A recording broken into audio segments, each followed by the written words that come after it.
Alright, man, so yes, they nerfed Sussy Baka. We have to hold that L. So now it's time to find some brand new cameos that still make this character viable. The only reason that I say Cyrax isn't a threat anymore, and I feel like we should switch cameos for Baraka, is simply because the cooldown is like 20 seconds now. It's way too slow throughout the match. So if you want to use that horizontal copter chopper, that's pretty much it, man. That's the only assist you're gonna get for 20 seconds. You're still gonna get good damage. You still have that cyber net from full screen to check the opponent, so it's definitely gonna be a solid cameo pick, but definitely not his best anymore. So real quick, I just want to mention how Darius is definitely still on that list for Baraka's best cameo. If you didn't check out that video before, I already covered Darius pretty much with Baraka, so he gets hard to blockable setups because Baraka has the back one and that Darius toss has that overhead kick. So you can get a lot of cheap overhead low setups, and then again you get a launcher from that Darius overhead. And if you use that Baraka barrage, the Darius tornado kick will actually cover you on block and keep you plus. So I have labbed every single cameo with Baraka because I'm definitely not dropping this character. He will still be one of my mains. And right now, man, Striker is kind of OD with this character. This team right here is a solid ass duo. Striker isn't going to give you those extensions to your combos, and he's not going to give you any real big boy damage. So if you're the type of player that really wants those big boy combos, then Striker may not be the best cameo for you. So Baraka, realistically, he lives off of his Baraka barrage, his down pokes into the Baraka barrage. However, when the opponent does block it, it leaves you minus 15, so this means you're going to get punished every single time. The reason that the Cyrax Copter Chopper was so beneficial is because you could just call in that assist, and it'll actually keep the Baraka Barrage safe on block. So for Striker, we have that grenade toss that will give us that safety every single time. Because anytime we poke into the Baraka Barrage, we always have those grenade tosses to back us up. So a sequence we can do is the 2-1-2, which is 0 on block, then down 1 Baraka Barrage, and now we are covered by that Striker grenade toss. And from full screen, man, of course we can use these as regular projectiles as well. So if we wanted to play a little lame, we definitely can. And let's say if I wanted to armor through it, you can't, bro, because it hits twice. So it's gonna break that armor. If you don't have a move that can absorb 2 hits of armor, you're gonna get eaten up every single time. So now that we understand that concept, we can talk about the cuffed assist, because this is going to give us that restand, and that's where the mental games come in with that Baraka barrage and the low grenade toss. Anytime we get a confirm, a regular BNB combo, we can go straight into the cuff, and now we have a plus 35 advantage over the opponent. So anytime we get the cuffed, we can either go into a regular combo string, we can go into that forward 3, or we can try to mix with the back 1. Realistically, we could go for a grab if we wanted, but anytime we get that cuff, we can always maintain that safety, even if the opponent blocks it, because we have that grenade toss to back us up, like I said. So let's say we get that full combo, and we go right into the restand. Now the opponent has to guess. Walk up, go for the low, it doesn't matter. Even if they block it, we can still cover our ass right in that situation. So because the mind game with the back 3-1 leaves Baraka in a punishable state because it's going to hit high, that last hit, the opponent is just going to neutral duck. They're going to wait and try to bait and then punish you, right? So now we have an option to give us an extra mix-up that will leave us plus on block.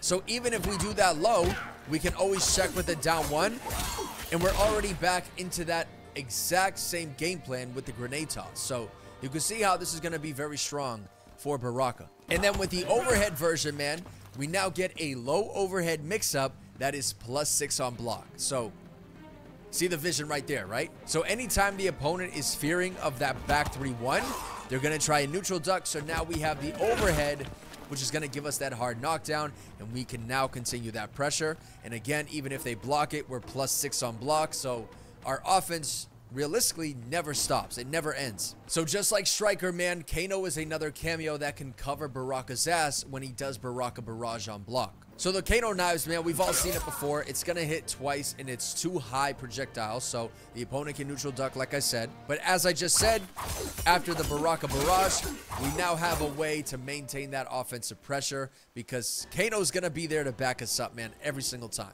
And as well as the regular Kano ball, we now have that pressure with it because we can hold it down, but but if you see at the top left, this will actually drain all of your cameo meter over time, so you got to use it effectively, man. So those two options right there alone are going to be a great option for Baraka, because it's going to cover your ass and give you that extra pressure off of a blocked Baraka barrage. So you get that chip damage as well as the safety. And this also jails, by the way. So even if the opponent tries to duck, they're going to get hit.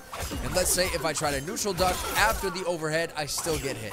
So when you do time it correctly, the opponent is jailed and your offensive pressure continues.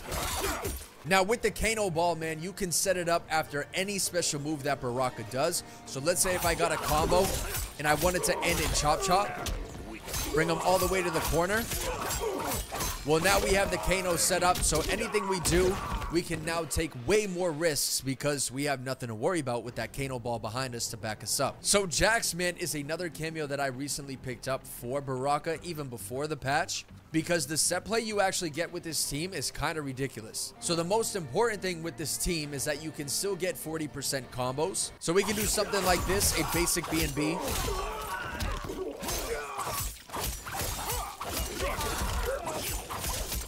So that's going to give us 41%. So that's cool and all, but the most important thing is the fact that Jax has an unblockable. So with this unblockable, Baraka has his forward 3, and this actually puts him in the air, like he's literally leaping at the opponent, so he avoids taking that hit from the unblockable.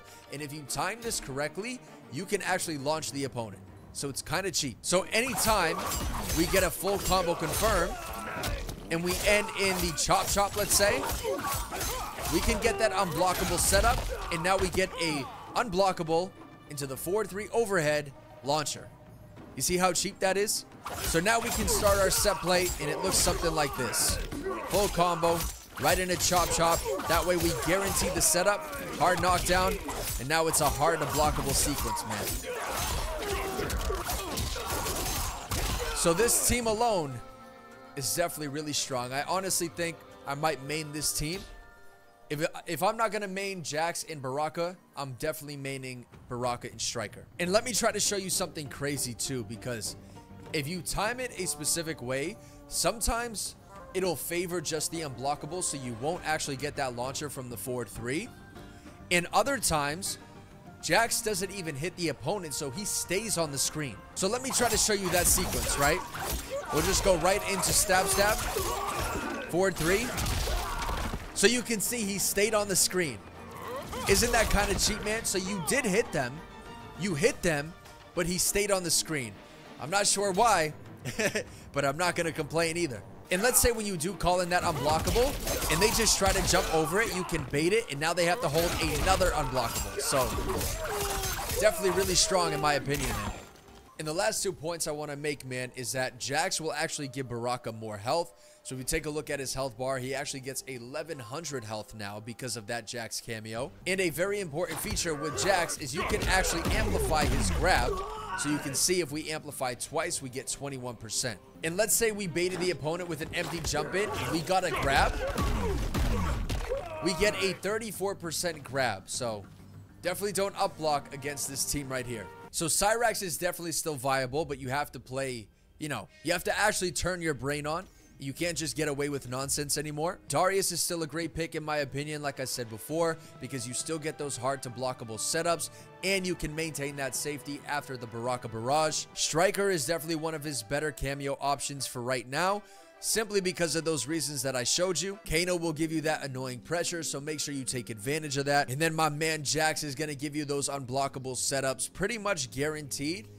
So definitely look into that, man, because in my opinion right now, this team right here is tough. To all my Baraka mains out there, definitely don't drop this character, because I still think he's pretty viable in this current meta. You just got to find a cameo that clicks, man. Find that synergy and just have some fun. Thank you all for watching though, man. I'll catch you guys in the next one.